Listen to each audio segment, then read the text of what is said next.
The presenting sponsor for OnEducation is Classcraft. We're so excited to announce Classcraft's new story mode, which makes it easy for educators to harness the power of stories. But that's not all. Have you ever wanted to see yourself as a character in a story? Now teachers and students can create their custom game avatars and see them come to life on an augmented reality poster. To learn more about Classcraft's story mode and the new AR experience, simply visit classcraft.com.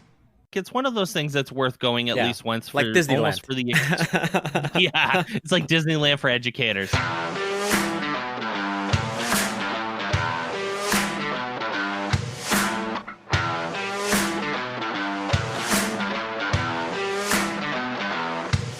Welcome to On Education. I'm Mike Washburn. And I'm Glen Irvin. Friends, we have an awesome pod for you today. We will recap the ISTE conference and let you know where we are headed next. We will discuss the value of attending small versus large conferences, and our guests this week are Steve Isaacs and maker extraordinaire Jesus Huerta. So we're back. Have you caught up on your sleep?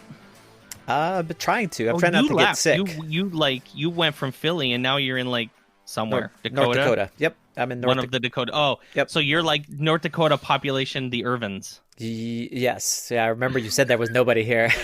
So we're in South Central North Dakota in Jamestown. So that's where my in-laws live. And so we're spending the 4th of July here. And then we're going to head back home before we continue our travels this summer. So yeah. It is nice there though, right? Like it's like countryside. It's a little bit hilly, isn't it, in North Dakota? Yeah, here in Jamestown, it's definitely hilly. I mean, it's definitely, it's like a little city in a very rural surroundings.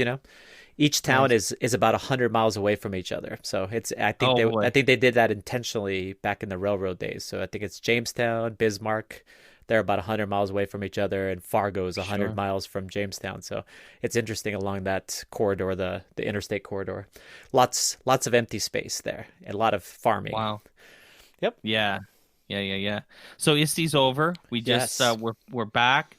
It was pretty good week, I think. A lot of fun. I mean, I wish I could have stayed longer, but it was still good while it lasted. Yeah, I thought it was fantastic. I wish we would have got, the only regret maybe was that we didn't get there earlier for Badge Summit. Just because we wanted to make sure we spent a bunch of time there with Noah and then the rest of the amazing things that happened at Badge Summit. So we were there for about half a day. And you made it right in time to be able to jump onto a panel on esports. So you were running in, and I mean, it felt like we were just running and running, Yeah, I like rolled onto my panel like a boss, right? Like it was, I landed and I told my Uber driver, I have a panel in 13 minutes or something like that. I can't remember how long it was. And she just floored it.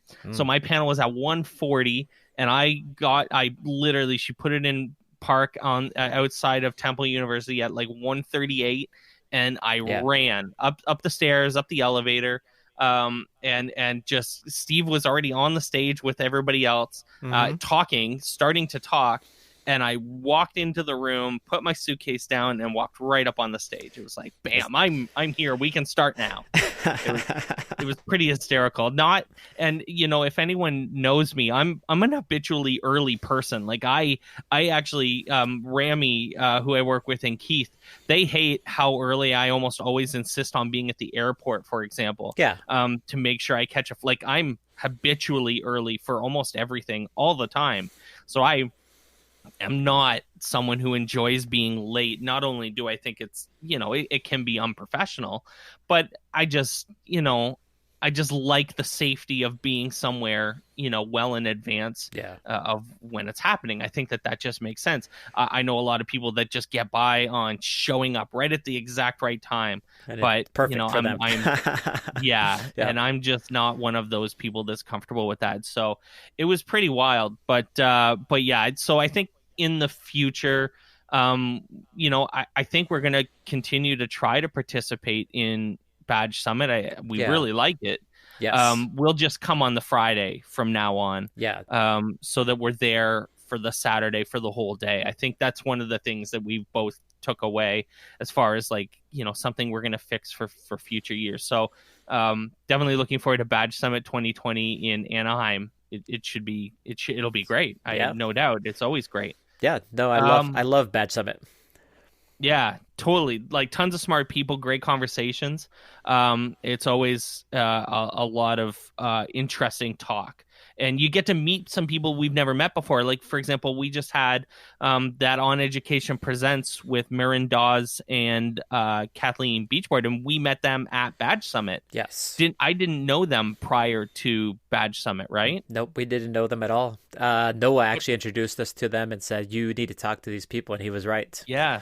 Yes. Yeah, their story is amazing. Like, Hmm. and the book is awesome, and the like, you got to go listen to that episode of On Education Presents because they're fantastic people, and we wouldn't have met them if it wasn't for Badge Summit. Hmm. So, we gotta keep doing that for sure. A lot of other pretty great experiences. I think as far as like the podcast and getting ourselves out there and stuff, this Best of ISTE by Soundtrap was a pretty amazing experience, right? Yeah, that was amazing. They had set up that kind of a booth that had plexiglass. So it was a recording studio basically inside of the vendor area, Yeah. which muffled out all of the different sounds. And then you could professionally record inside of it, which we need to get one of those booths. I don't know what they cost, Uh-huh. but it was super cool looking. And they had all their interviews set up, and it looked fantastic, and then it sounded amazing. And then I mean, just to have the opportunity to be interviewed by another podcaster, that was pretty cool too. Yeah, yeah. So we'll put our interview in the show notes, and then we'll put like the whole best of it because it was pretty rad. The people that were on that list, and then there's us. So Yeah. tons of great people, tons of great interviews. I've listened to a few of them. Some of our friends were on the Best of ISTE by Soundtrap as well. And we couldn't think, Audrey has been amazing. And Rod Berger was a fabulous interviewer. It was great I always enjoy being interviewed because I'm definitely reflective of their process and their questioning style and how everyone's a little bit different. Right? Even you and I are different in the way that we ask questions. And I'm thinking about that a lot too. Yeah. But it was neat to it's always fun to be interviewed, especially by a professional, someone who kind of does this all the time because you get to experience their style and the way they do things, right? Yeah. No, I love the interview process, and I actually had really, really great questions too. So Yeah. definitely take a listen. I think you will enjoy it. So we got a lot going on. We did get a ton accomplished. I had a bunch of meetings with a bunch of folks about some really cool ideas, and they're all in like we can't announce really any of them just yet, and I don't want to put the cart before the horse, and I'm historically, I typically do that. So I gotta keep it quiet a little bit, but we do have some really great ideas and collaborations, and it's fun to be in an environment where everyone is thinking about ways to work together. That's what I think is a good takeaway from ISTE for me this year. It's like, can we have a conversation about how we do things and how you do things, and then how might we be able to do things together? And when you just frame it like that without any preconceived ideas of what might happen and what might come out of it, I think I've found that we've come up with some really creative thoughts on how to work with some groups and some companies. Some of them are huge names in Hmm. education and ed tech. So we got a lot going on, and it's going to culminate with going to a bunch more conferences. We got a lot more to do, right? This year's going to be bonkers still. It felt too like last year we were still kind of new at the entire thing, so Yeah. it felt very intimidating, or I don't even know if that's an exact word, but it definitely didn't feel natural. This time around it felt like, hey, we're here to do our job and try to get as many of these interviews as we possibly can, and then Yeah.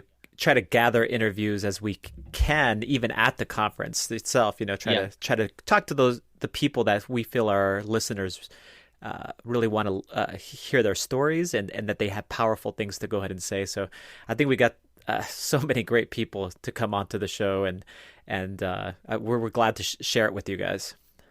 so much different between this year and last year. Last year, I think, almost killed us. We were trying to put out a podcast a day, like literally there while we were there. So this year, you'll notice that almost all of the ISTE podcasts have come out after ISTE, which I think has actually been good. It's been good for you, and it's been good for both of us to be able to push those out later. But also, we haven't really spent a whole lot of time with like brands, with companies. We get a giant amount of email because we're set up as media. So all of these companies want us to come to their booth and talk to them and whatever. And, we took almost none of those calls, none of those emails. And we did it for a reason. We wanted to talk to educators. We wanted to talk to the teachers. And so another big difference, other than it not killing us this year in terms of the workload, was that we got the interviews we wanted. We targeted some specific people. And almost everyone said yes. Yeah. And if they didn't say yes, it was almost always because it was just like a major scheduling thing. Yeah. It was not because they didn't want to, or they were avoiding us, or whatever. It was great, that we talked to almost as many people as we wanted to. I think that the amount has been really, really good. And the interviews, the talks have been frankly, I mean, we've both said this, some of the best interviews we've ever done, right? Oh, by far. I love the conversations that we were having, and it just has felt, I mean, ever since Spark, and then coming here to ISTE, Badge Summit, and then ISTE, as we were speaking to people, it's like, okay, we've got a groove here. We're actually, we've got the right kind of questions, and we're just that much more comfortable as far as the interviewing process. So, just thanks so much to everybody that actually came in and was willing to be interviewed, because man, those segments are fantastic. Yeah, so please go back and listen to all the OnEducation presents with whoever we're talking to at USM Spark, at ISTE. They are really great interviews. We're not just saying that because, they're our stuff, it's our content. They're awesome people, and the conversations were fabulous. We are not done, at least in terms of like going places. You're literally, I think next week, actually, Yes. Well, next week for me, is next. I guess these are both at the same time. I'm going to Montreal to go to Serious Play, and you're going to Schoology next in Boca Raton, Florida. So I have a question for you. Is there a gamification the musical too? Of course. Of course. Okay. That's why I'm going to Schoology next. I mean, I thought about Serious Play Montreal, and actually I had a session approved for it, but since we had our musical approved again at Schoology next, and Jared Lopatin and I are working on it, and he's just so amazing. It's basically, I mean, he's created everything basically. So it's kind of like he's the director, the writer, he's the dance coordinator. I mean, it's amazing. He's definitely, I mean, he's a theater instructor anyway at his school, but you can tell that, I mean, he knows exactly what he's doing. And then his ability to write lyrics that are just hilarious and fun. Right. Just fantastic. So it should be a great show. We're not actually up against anybody this year. Last year, just by scheduling, because I was sick, they moved us. But this year, they decided not to put us against anybody, which is smart. And then that way, people can come to us, or they can go to the vendor area, and then you don't have to worry. It's practically a keynote at this point, guys. Yeah, it's a double room open thing, and we're gonna try to get it recorded this time so it's not sideways, and then either stream it live or do something with it so that other people get to enjoy it too, because it's funny and fun, and we have some audience participation things kind of for this year that are going to be hilarious, and we have some special guests jumping into some of the songs. So it's a whole production for real. So we're excited, super excited. Next week already. Yeah, no, it's happening. Have you been practicing? Oh yeah. There's a lot to learn, a lot of a lot of lyrics. Just imagine every song, the songs, the melodies, but then you rewrite all the words to it. So that's what we're doing here. So that's what I've been working on actually since I came back from ISTE, just some of the songs each day. So it should be hilarious. Oh boy. Yep. I'm so excited. I won't be there, but it needs to be periscoped Yeah. because I will be stopping whatever I'm doing. And you need to text me like ahead of time Okay. if you can remember to say like we're on at whatever time so that I can, be ready to periscope it For sure. from wherever I am because like to watch it.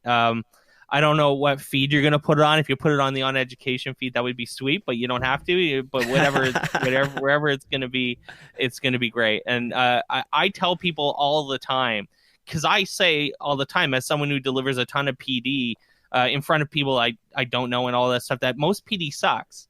And so, trying to find the way to get good PD delivered and deliver it in a way that's engaging and exciting is important. And folks, there is no better session that you've ever seen in your entire life than That's this. pretty big Straight hype. up.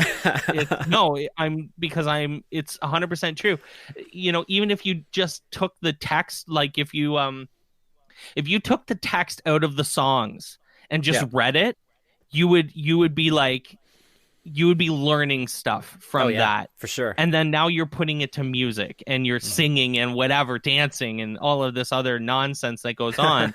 It makes it so much more entertaining.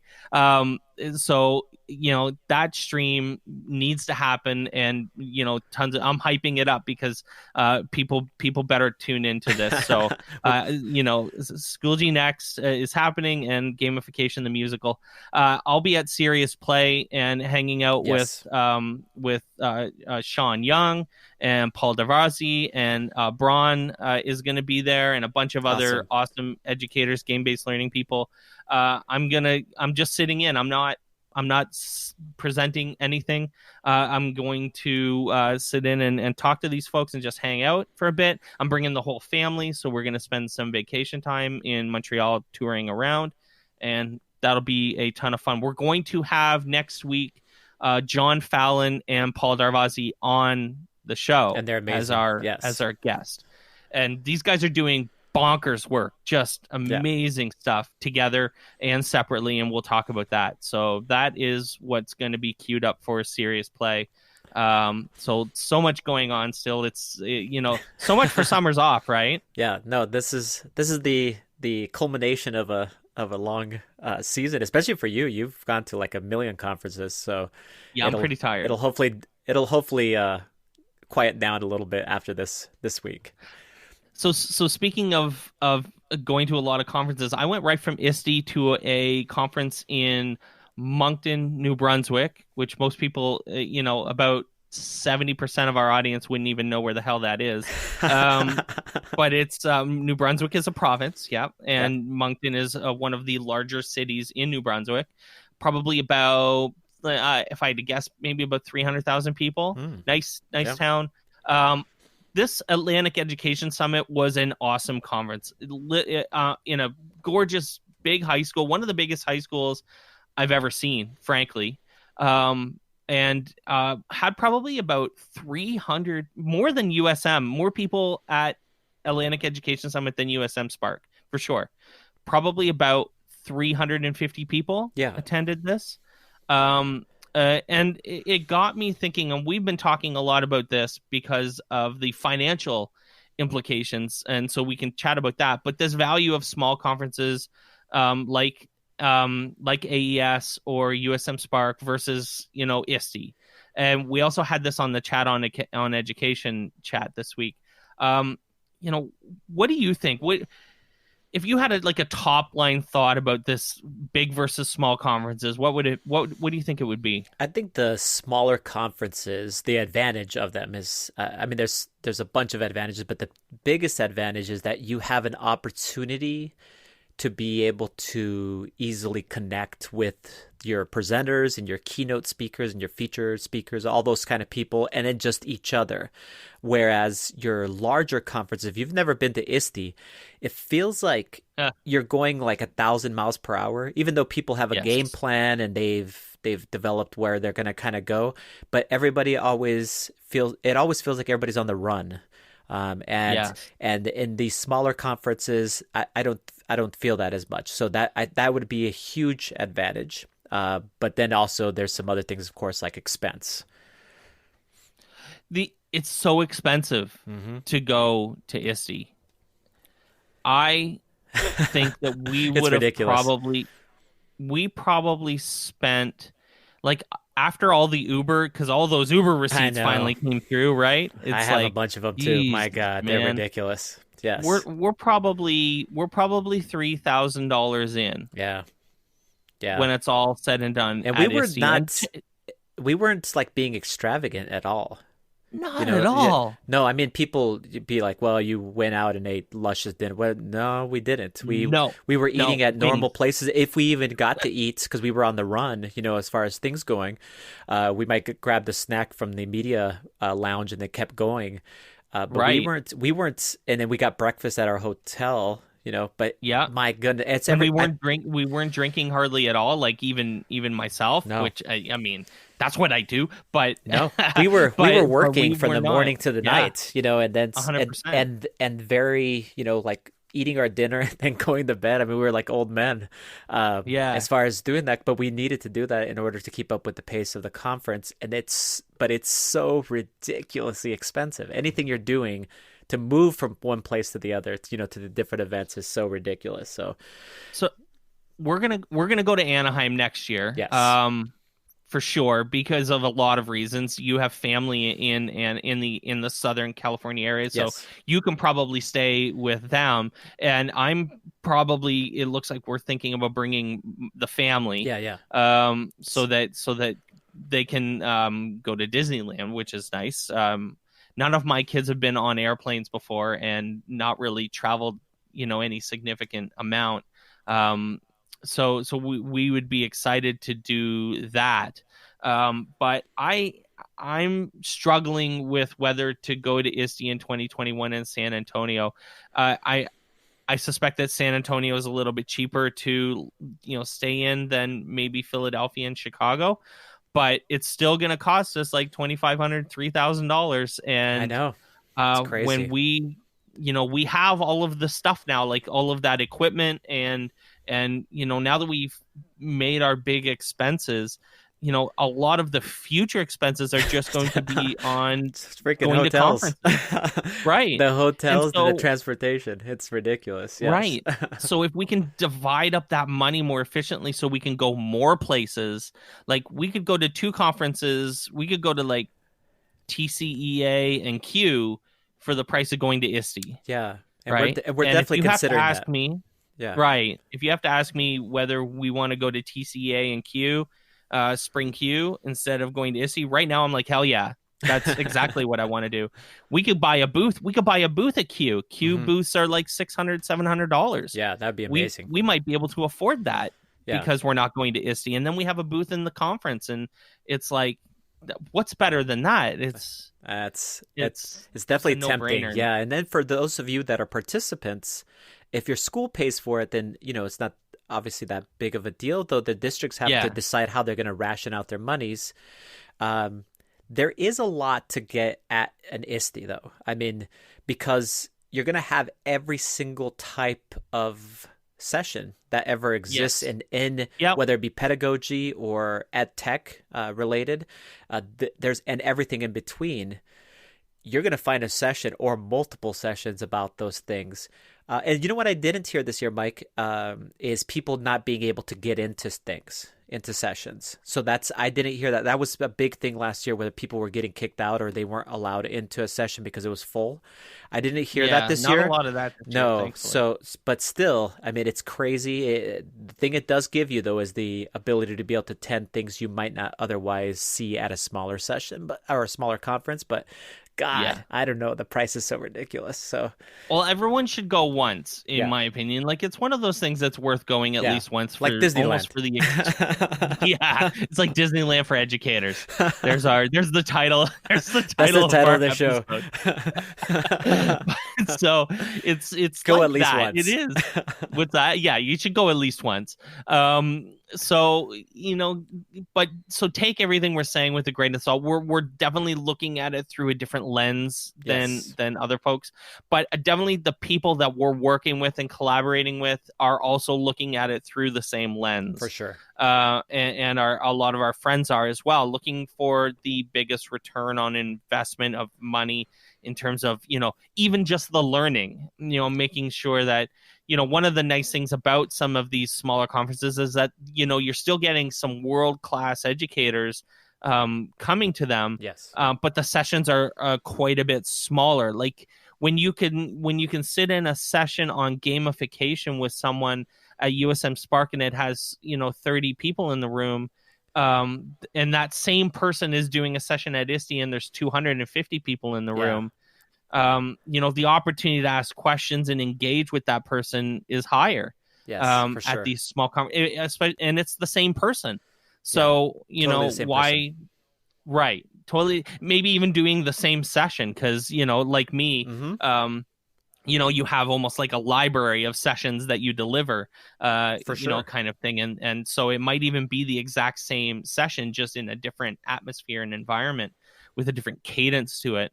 That's a little more thoughtful and meaningful for the participants than delivering like a lecture or a speech or something like that. It's like the difference between me doing What's Your Backflip at Connect, where I'm on the stage and talking basically like a speech, and the way I did it at LearnFest when it was like there was maybe 20 people in the room for LearnFest, and it's totally different. Way different. Yeah. Everyone's a little bit different, and the perspectives are a little bit different, but it was a good experience nonetheless. I don't want to like get too hard on it, but these little conferences are great, and people should definitely spend some time considering going to those too, right? For sure, man. So when we come back, we actually have back-to-back interviews for you. First, we will chat with Steve Isaacs. We'll have our conversation with him from ISTE 19. We had an amazing talk about gender equity in esports. That was so good. Followed by another great chat with maker educator Jesus Huerta. Stay with us.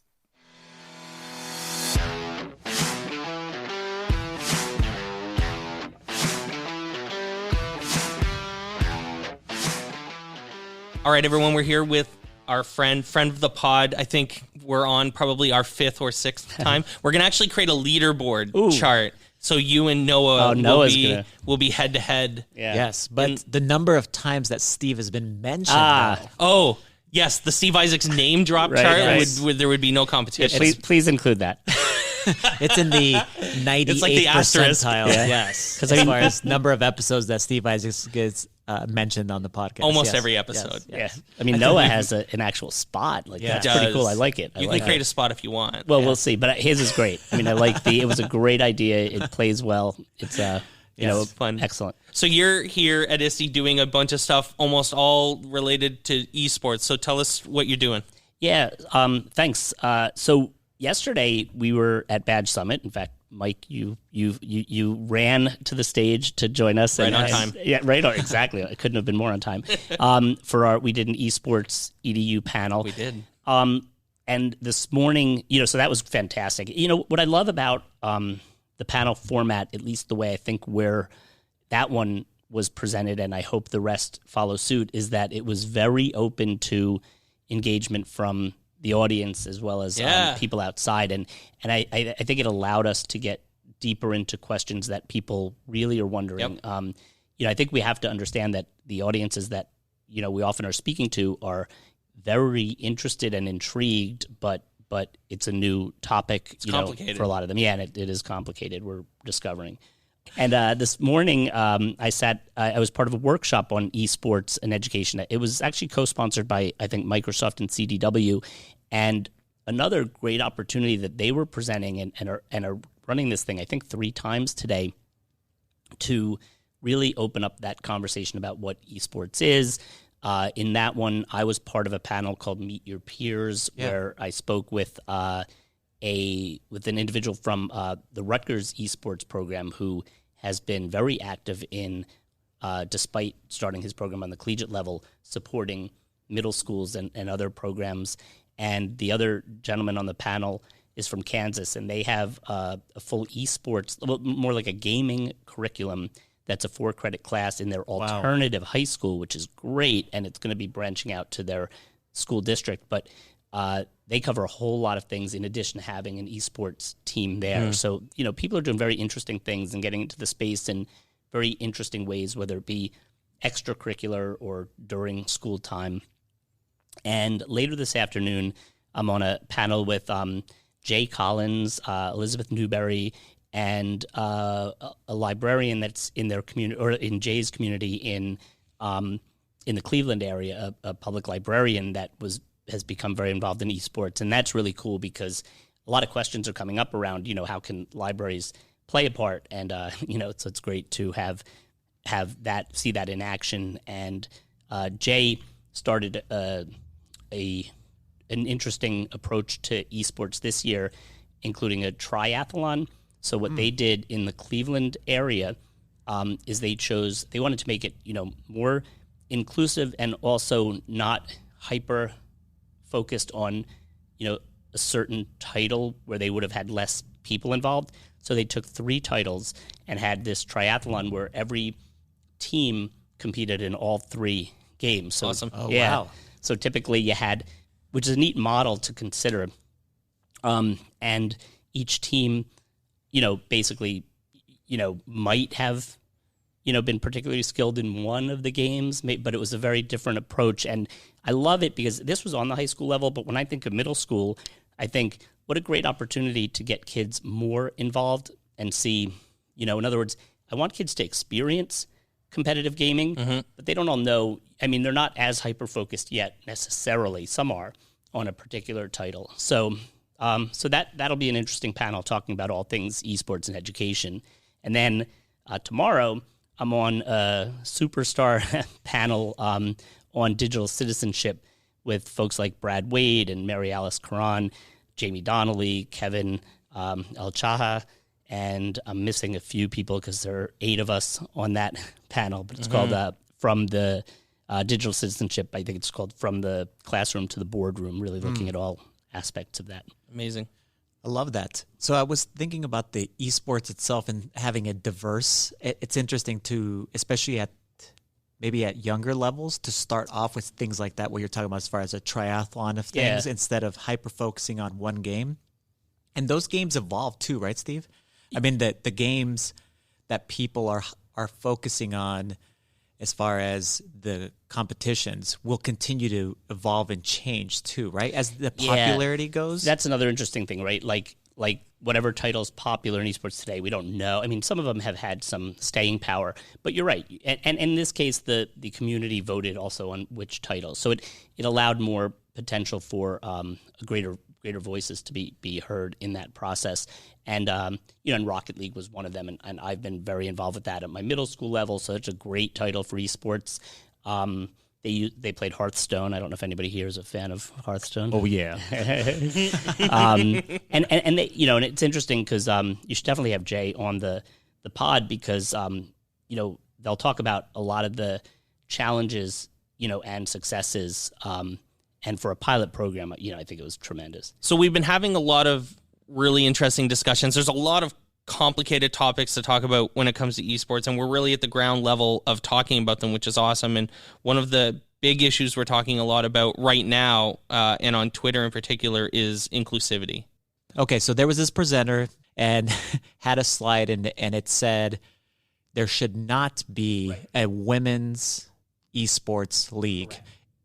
And I wanted to say, and my point was, let's make sure that women are the ones that say whether or not that they want this or not. And actually, why don't we bring in some people who are currently in the situation and are pro female gamers, esports athletes, and that they can then tell us about what is this like, right. And should there be a specific pathway? But I wasn't thinking, of course I wasn't, because I'm ignorant of this specific fact, and I'll totally admit it, that we just by even stating that part, right. I'm actually excluding a third party and maybe multiple parties from there. Yeah. It's not even just a third party. Right. It's like, a whole bunch of other people who we've always excluded by making this conversation only be about male, female. And that right there is a great conversation to have and a great learning opportunity, and also a great thing to be able to say, come away with it and go like, oh yeah, this is broader than male, female. Right. And I think we need the very strong advocates to continue to remind us of that part. So it's, it might have felt like an attack or what have you, but I think the idea was when you're in a situation where you're continually reminding, at least you want to continue to raise that awareness at every opportunity possible. So I believe that that was the spirit in which it was, the real question that I think is even more important perhaps is when we talk about traditional sports that are same sex, because a big part of that comment was, where do the non-binary people, where do people who identify as non-binary fit in? But in a traditional sport, like, in other words, that's where we're going to be struggling for a while, because, in other words, if you identify as, I think we're making progress. If you identify as male, or what if you identify as non-binary? Then where do you play on do you just choose which male or female, if they're same-sex teams? Do we stop calling them that? So there's a lot there. It's complicated, and the ground is moving under our feet constantly, and it's just. I just want to have, these are tough conversations, and there's lots of tough conversations. Right. And I don't like when people, I don't want to take it from, like I said, from 2 to 10 instantly.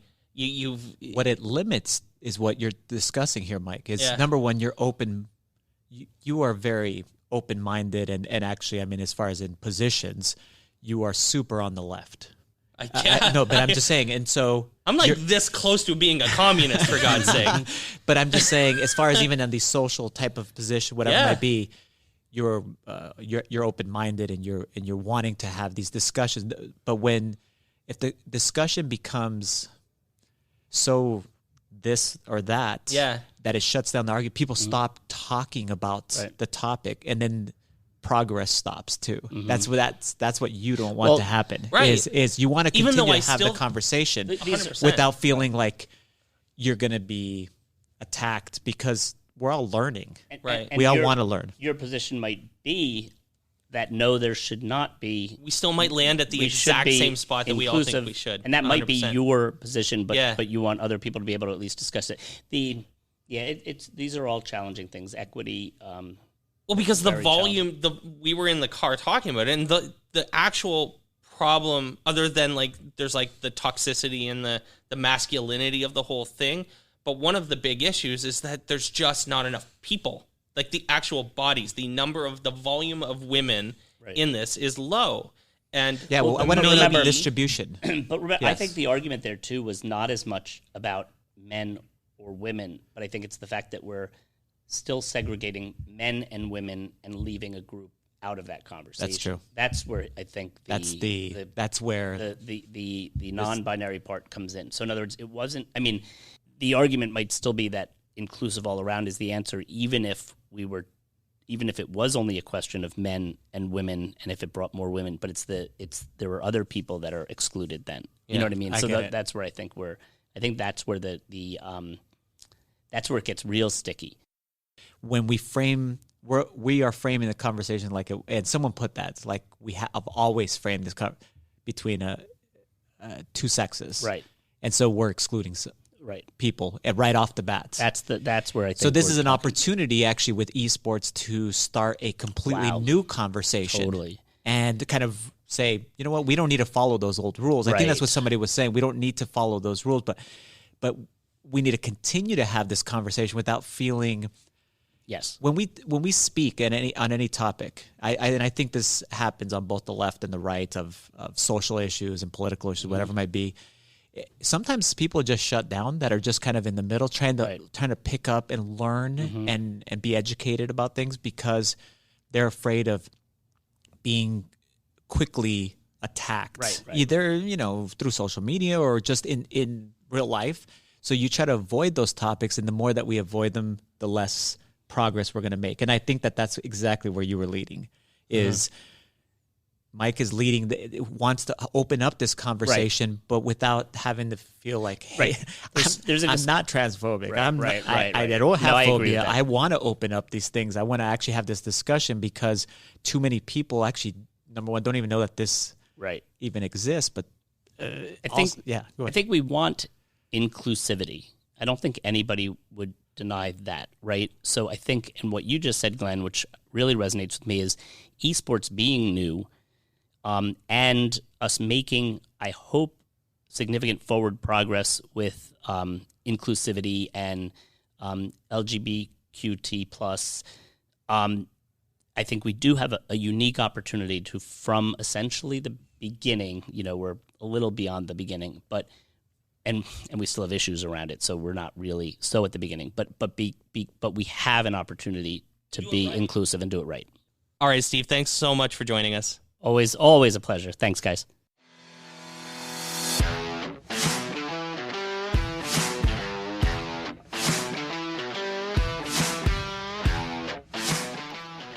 Welcome back to the podcast, everybody. Jesus Huerta is a maker and educator with a great specialization in 3D printing, and he joins us on the podcast today. Welcome to the show, man.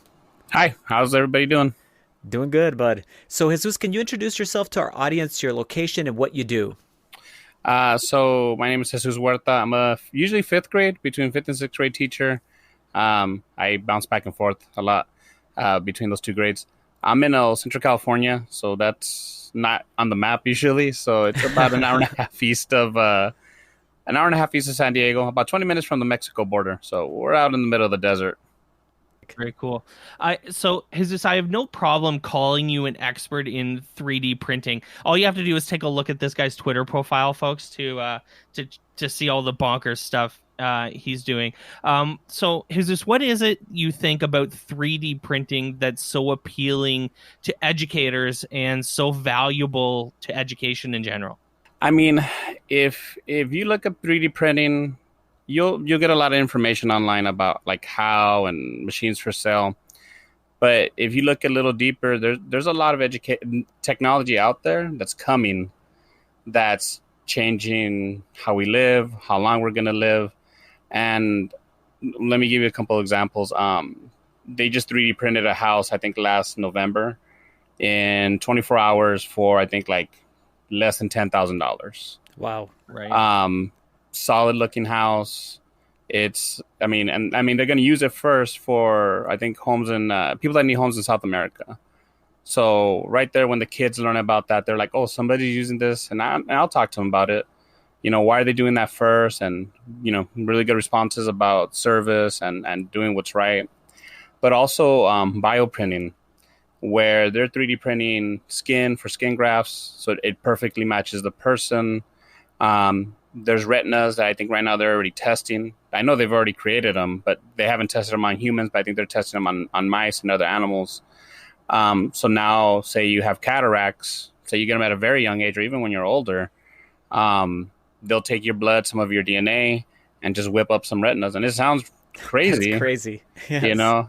But I remember seeing like Minority Report and like Johnny Mnemonic and, hacking the body kind of thing. And now it's like, okay, you know what? My thyroid doesn't work like it used to. That's something that happens. I'm diabetic, so I know there's issues with my thyroid gland. Now, maybe in 5 years, and I'm going to say 5 years, but it might be even less, I might be able to go down to the doctor and say, hey, you know what? My thyroid feels funny. Oh, let's put a new one. It sounds ridiculous, but it's happening. Right. It's here now. So at Q 2019, you presented a pitch in the Leroy's Big Idea competition to use 3D printing to print prosthetic hands. We'd love to hear how you got the idea for this, and then the process of going through the pitch, and then some of the results. So I got my first printer, it was about 5 years ago. I got it donated through Donors Choose. So if you've never heard of it, or you use it, or if you're an admin, please support teachers that want to use it. If you're not a teacher, get on there and put something on there. Because there's companies that just randomly are like, hey, we got money that we want to donate. Oh, we like this idea, that idea. And they just fully fund them. And I was just back then, I just looked around to see what I could find online and models and how do I design. And right away I saw prosthetic hands, and I saw how much it cost. And I thought, well, my printer was about 1,500. I'm like, wow, for less than 2,000 back then. I was like, wow, this is amazing. I could print one for somebody, but the time it takes, that's another issue. But regardless, I was like, wow, this is like amazing, prosthetic hands at work. And as I continued, I kept thinking, how can I get it in my classroom? How can I do it where it's, feasible? Because it takes long to print certain parts. So for this year's big idea, well, yeah, this year, we're still in 2019, huh? This is actually my second time as a finalist. I was a finalist 2 or 3 years ago, and I had this pitch where the kids make a video game, and there's writing and art, all this technology built into that lesson. But this one, I wanted something where it would teach the kids empathy, teach them about service, and what's truer service than going to someone and saying, hey, you know what? You had this accident. Let me help you, That's amazing. And the idea was for $1,000, you can get a smaller beginner printer, a medium-sized beginner printer, 10 kits, which is the hardware you need for the hand. And the one that I printed is called Raptor Reloaded, and a bunch of filaments. So for $1,000, you could print 10 hands. So now you're talking about 10 people that can have their lives changed. Wow. And hoping that, finding a way to get in contact with the people that receive the hands, the kids that say put it together, they don't know that they're going to build it for someone. Instead, what happens is they, this group, oh, you're going to build one this size, you're going to build one that size, and you're just going to put them together. But they disappear one weekend because I'm shipping them out to Enable. That's the group that finds people in need of prosthetics. Yes. So the idea was hopefully get in contact with the people that receive them, and the kids come in one day and there's, some chairs lined up front. Oh, this group, go sit down. We have somebody who wants to speak to you. And it's the person that they helped. So they get to meet them, talk to them, ask them questions. And then throughout the whole thing, tons of reflections. But I think that one would be the most powerful one. So I'm hoping this year that's coming up, I can do that. That sounds super amazing, and what a great way to be able to get your kids involved in a I mean, what a project. So some listeners may be thinking about this right now because budgets are so tight, and the 3D printers can be so expensive, as you were describing the cost there. But we know that may not be the case because you often share out printers that folks could buy without it being breaking the bank. So can you share out a few of those here right now and what you like about them? Sure. If you go like eBay, you'll find a lot of do-it-yourselves for like $100. But I feel like there's some teachers out there that will say, you know what, hey, I want to put it together. I'm tech savvy, or like using my hands and building. But I know there's some teachers that are like, I need this something additional in my classroom, and they might not have the time or be able to put it together or understand it. So there's one that's $189. It's metal, because there's some that are actually plastic and they'll wobble a lot. So you got to weigh them down. But those are pretty much like gone already. I mean, you might be able to find a couple of them out there. But the one that I always suggest is the Monoprice Mini V2. It's $189. So when teachers hear that price, they're like, oh, so they get you with the material. It's got to be expensive. Yeah. No, a roll of filament on average is about $20. There's different types of material, but the one that most people use is PLA. It's the safest, easiest to use. With a roll, I could probably print 5 prosthetic hands. Wow. That's crazy. If I'm talking about like keychains or little nameplates, which is an activity I do at the beginning of the year to welcome into the classroom, they come in, and instead of finding paper nameplates, I get the roster, and the couple weeks before school starts, I 3D print their nameplates. So when they walk in, they find them there. You could print 600 to 700 nameplates if you wanted to. It's because when you 3D print, it's not completely solid. It does a honeycomb pattern inside. So it gives it that strength. So you can make it more solid, or solider, I guess that's the word I'm looking for. But yeah, it's $189. You take it out of the box, take some tape off for some of the parts that could, be sliding and moving around while shipping, and you're good to go. I even have a tutorial on my blog on how to set that one up because I recommend it so much. And if someone wanted to go big right away, I ran into Glenn at ISTE. I don't know if he saw my giant paper clip that I had on my neck. There's one that prints really, really large items, and that one is less than $400, about $380. And that one is, it could probably print like 5 times as big as the other one. And it just really depends on the person's budget. If they have the budget and they're like, you know what, we're going to have it in the library and we want, 3 top-notch printers, what's your budget? $5,000? Go with Lulzbot. Go with the Prusa printers, or we're going to make a legit makerspace. We got 50,000, then get some raised 3D printers. Those are about $7,000 each. But I feel like a lot of teachers, they want to dip their toe in and they're like, what if I don't like it? What if I break the machine? So true. Yes. When they hear $200, they're like, yeah, I could pitch that to my, admin. If I happen to break it, then it's not such a bad deal. And I always tell people, well, if you break it, just reach out to me and I'll see how I can help you, get it back and up and running. Inevitably the hardest thing about any, next level kind of teaching strategy, we talk about, games-based learning and gamification being things that some educators are a little bit shy to get into. 3D printing is totally on that kind of same level, making makerspace type things. So I guess the question is, how do you start? If someone was just wanting to get going, get into this, where would you, as an expert at this for sure, where do you think people should just start if they were looking to dip their toes in the water, so to speak? Well, if they're jumping in because they want to have a makerspace, I would say first cultivate a lot of the hands-on, real easy to use items like Play-Doh, Legos, Connects, the little snapping cubes, popsicle sticks, things like that. But if they already have experience with that, or they're like, you know what, I want to go, head first, let's do this. I would say first ask around your district, because every time I do a session or I teach a class up at a Krause Center for Innovation in San Jose, I always ask, do you have printers? And a lot of people say, yeah, but it's in the box. Nobody used it. And that's why I'm here. Oh, boy. I want to start using it. And they're like, I have, like I mentioned, somebody goes, well, we have a Lulzbot in the box. I'm like, it's like gold right there. I'm like, you're that thing needs to get taken out and all that. So for those people that right now say they're listening and they have one like in the corner of their office, just take it out of the box and plug it in. Now it's not out of sight, out of mind. And then use Twitter. Start looking online. Ask somebody in the district, who's ever used this? Who can I talk to? And if they go on Twitter and just start looking up like 3D Print EDU or 3D printing, they'll inevitably find someone that can help them. Or they can reach out to myself or my my buddy Paul Gordon. We have a website that we built together.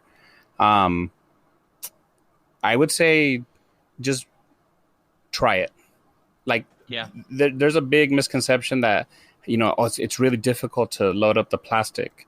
You turn it on, you hit a button, you go to settings, you rotate it, hit a button again, put the temperature, and then you squeeze a little handle and you push in the plastic and it pops out. Now it's loaded. And awesome. I showed some people how to load it and they were like, wait, that's it? I'm like, yeah. They're like, but it's got to be like impossible to print. I'm like, no, you find a file. That's why I have students do first. And I do the same thing with teachers. I give them something first, which is their nameplate.